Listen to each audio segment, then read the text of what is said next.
శ్రీగురుభ్యో నమః. శ్రీ మహాగణాధిపతయే నమః. శ్రీ సరస్వతి నమః. భక్తులారా, వాల్మీకి మహర్షి రచించిన శ్రీమద్ రామాయణం యథాతథంగా చెప్పుకున్నాం. ఇందులో భాగంగా నిన్నటి వరకు బాల, అయోధ్య, అరణ్య, కిష్కింద, సుందరకాండలైన 5 కాండలు పూర్తి చేసాం. యుద్ధకాండలో కూడా 109 సర్గల వరకు చెప్పుకున్నాం. ఈ రోజున 110వ సర్గ చెప్పుకుందాం. చెప్పుకునే ముందు వాల్మీకి మహర్షిని ప్రార్థన చేసుకుందాం. కూజంతం రామ రామేతి మధురం మధురాక్షరం ఆరుహ్య కవితా శాఖం వందే వాల్మీకి కోకిలం.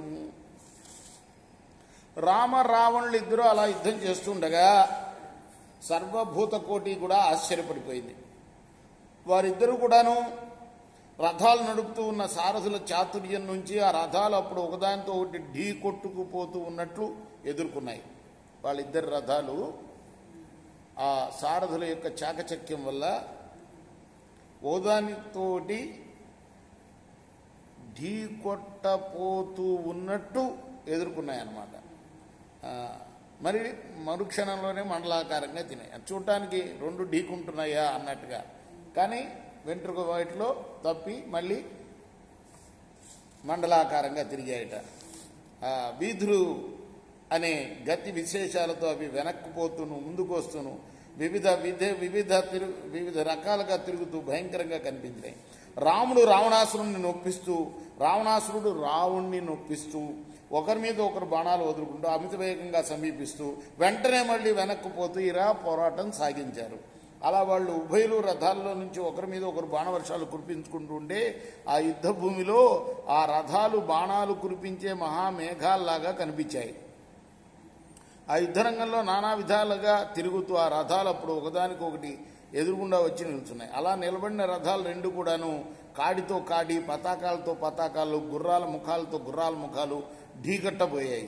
అప్పుడు రాముడు తన ధనస్సు ఎక్కుపెట్టి మంటలు మండుతూ ఉన్న 4 బాణాలు వదిలి రావణాసురుడు గుర్రాలని వెనక్కి మళ్ళగొట్టాడు. అందుకు రావణాసురుడు కోపవశుడై రాముడిని గురి చూసి నిశిత బాణాలు వదిలాడు. ఆ బలవంతుడి బాణాలు వచ్చి తనను గుచ్చుకున్నప్పటికీ రాముడు ఏమాత్రం బాధపడలేదు, ఏ వికారం చెందలేదు. అప్పుడు ఆ నిశాచర రాజు రావణాసురుడు ఆ రథం నడుపుతూ ఉన్న దేవేంద్రుడు రథసారథి మాతలకి గురి చూసి బాణాలు వదిలాడు. అవి పిడుగులాగా మహాధ్వనులు చేస్తూ మాతల్ని దేహం మీద పడ్డాయి, కానీ అతన్ని మాత్రం ఏమాత్రం బాధ పెట్టలేకపోయాయి.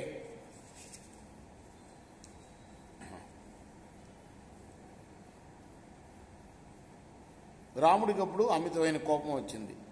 తనను కొట్టినందుకన్నా తన సారథిని కొట్టినందుకు మహాకోపంతో చెలరేగి రాముడు బాణాలు తదేకంగా వదిలి రావణాసురుని తన ఎదుట నిలవలేకుండా చేశాడు. అప్పుడు ఆ రాముడు రావణాసురుడు రథం మీద ఒక 20 బాణాలు వదిలాడు. ఆ తర్వాత 30, ఆ తర్వాత 60, ఆ తర్వాత 1000 బాణాలు వదిలాడు.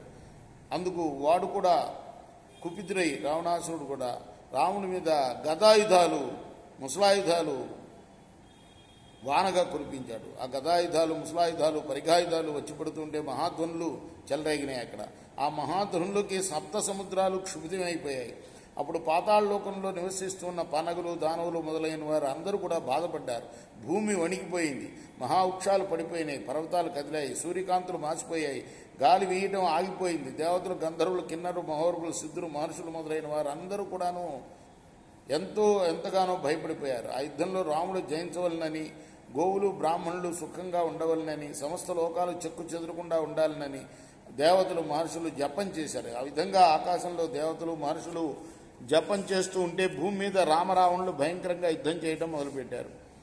ఆ తర్వాత గంధర్వులు, అప్సరసులు వీళ్ళందరూ కూడా గుంపులుగా చేరి నిరుపమానమైన రావణ యుద్ధం చూస్తూ ఆశ్చర్యపోయారు.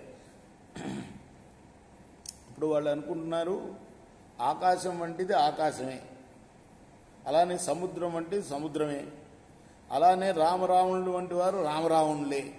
అంటే వీళ్ళతో పోల్చదగ్గ వాళ్ళు భూమిలో ఎవ్వరు లేరు ఈ భూమి మీద.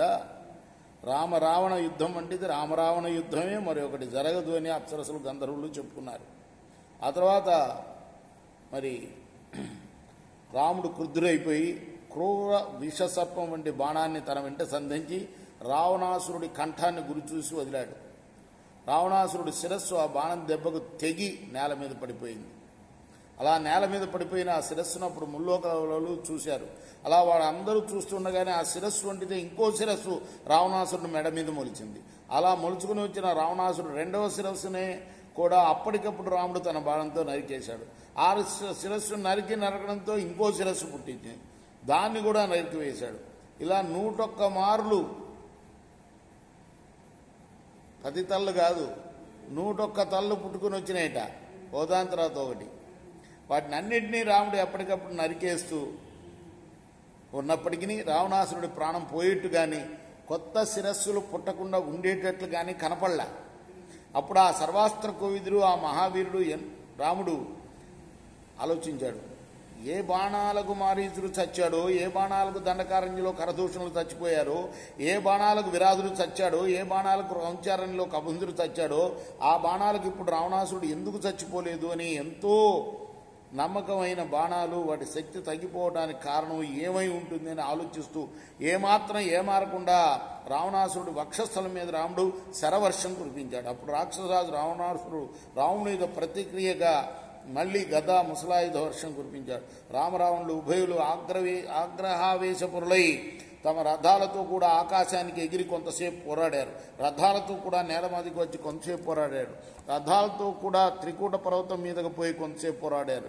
చూచేవారు ఒళ్ళు గగురు పొడిచేటట్టుగా మహాభయంకరంగా యుద్ధం చేశారు. అహోరాత్రాలు అనే భేదం లేకుండా రామరావణుడు దేవదానవ యక్ష రాక్షస పిశాచ ఉరుగులు చూస్తూ ఉండగా యుద్ధాన్ని సాగించారు. రాత్రిపూట కానీ పగటిపూట కానీ ఒక ముహూర్తం సేపు అయినా కూడా రెస్ట్ తీసుకోలే, విరామం లేకుండా ఉభయులు పోరాడారు. ఇది 110వ సర్గ. రేపు మనం 111వ సర్గ చెప్పుకుందాం. కృష్ణార్పణమస్తు. సాయి కృష్ణార్పణమస్తు.